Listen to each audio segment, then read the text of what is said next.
ഒരിക്കൽ വിക്രമാദിത്യൻ തന്റെ സദസ്സിലുള്ളവരോടായി ചോദിച്ചു, രാമായണത്തിലെ ഏറ്റവും മഹത്തായ ശ്ലോകം ഏതാണ്? പറയുന്നവർക്ക് 1000 സ്വർണ്ണ നാണയം സമ്മാനമായി നൽകുന്നതാണ്. വിക്രമാദിത്യ സദസ്സിലെ പണ്ഡിതനായ വരരുചി ഈ ഉത്തരം അന്വേഷിച്ച് കുറെ നാൾ അലഞ്ഞു നടന്നു. അങ്ങനെ ഒരു ദിവസം രാത്രി അദ്ദേഹം ഒരു മരച്ചുവട്ടിൽ കിടന്നുറങ്ങിയപ്പോൾ 2 യക്ഷികൾ തമ്മിൽ സംസാരിക്കുന്നത് കേൾക്കാനിടയായി. ഇന്ന് പറയക്കുടിലിൽ ഒരു പെൺകുഞ്ഞ് ജനിച്ചു.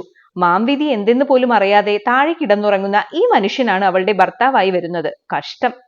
ഇതു കേട്ട വരരുചി ചിന്തിച്ചു. എന്നിട്ട് വിക്രമാദിത്യന്റെ മുമ്പിൽ ചെന്നു പറഞ്ഞു, രാജൻ, അയോധ്യാകാണ്ഡത്തിലെ 40-ാം അധ്യായത്തിലെ 9-ാമത്തെ ശ്ലോകമാണ് രാമായണത്തിലെ ഏറ്റവും മഹത്തായത്. രാമായണത്തിലെ ഏറ്റവും വികാരപരമായ സന്ദർഭമായ രാമന്റെ വനവാസ സമയത്ത് തന്നെ കണ്ട് യാത്രാനുമതി വാങ്ങാനെത്തിയ ലക്ഷ്മണനോട് മാതാവായ സുമിത്ര പറയുന്നതാണ് ഈ ശ്ലോകം. അധ്യാത്മരാമായണം കിളിപ്പാട്ടിൽ ഈ ശ്ലോകം ഇപ്രകാരമാണ്: രാമനെ നിത്യം ദശരഥനെന്നുള്ളിൽ ആമോദമോടു നിരൂപിച്ചു കൊള്ളണം, എന്നെ ജനകാത്മജയെന്നുറച്ചുകൊൾ, പിന്നെ അയോധ്യയെന്നോർത്തിയിടവിയെ, മായാവിഹീനമീ വണ്ണം ഉറപ്പിച്ചു പോയാലുമെങ്കിൽ സുഖമായി വരികതേ.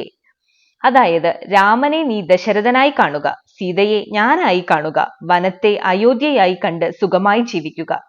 2 അമ്മമാരുടെ വ്യത്യസ്ത ഭാവങ്ങൾ രാമായണത്തിൽ നമുക്ക് കാണാം. ഒരമ്മ തന്റെ മകനു വേണ്ടി രാമന്റെ രാജ്യാഭിഷേകം മുടക്കി വനത്തിലേക്ക് അയക്കുന്നു. അടുത്തതാകട്ടെ തന്റെ മകനെ അതേ രാമന്റെ തുണയ്ക്ക് ആശീർവദിച്ച് അയക്കുന്നു. എന്തൊരു വൈരുദ്ധ്യമല്ലേ!